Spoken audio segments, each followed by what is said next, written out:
செங்கல்பட்டு மாவட்டம் கல்பாக்கம் அருகே நள்ளிரவில் பெட்ரோல் விற்பனை நிலைய உரிமையாளர் வெட்டி கொல்லப்பட்டது குறித்து போலீசார் விசாரித்து வருகின்றனர். காத்தான் கடையில் பெட்ரோல் நிலையம் நடத்தி வந்த மோகன்ராஜ் இரவில் நிலையத்தை மூடிவிட்டு கூவத்தூர் பேட்டையில் உள்ள வீட்டிற்கு டூவீலரில் சென்றபோது மர்ம நபர்கள் வழிமறித்து வெட்டியதாக கூறப்படுகிறது. சாலையோரமாக ரத்த வெள்ளத்தில் கிடந்தவரை அவ்வழியாக ரோந்து சென்ற போலீசார் மீட்டு மருத்துவமனையில் சேர்த்த நிலையில் அவர் உயிரிழந்ததாக கூறப்படுகிறது.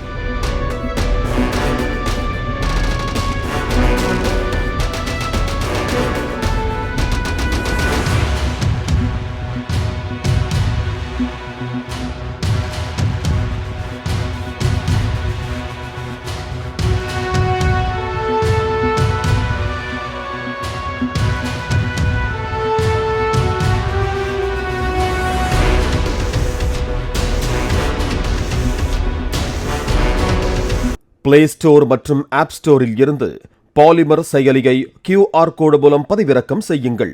செய்திகளை உடனுக்குடன் பெறுங்கள்.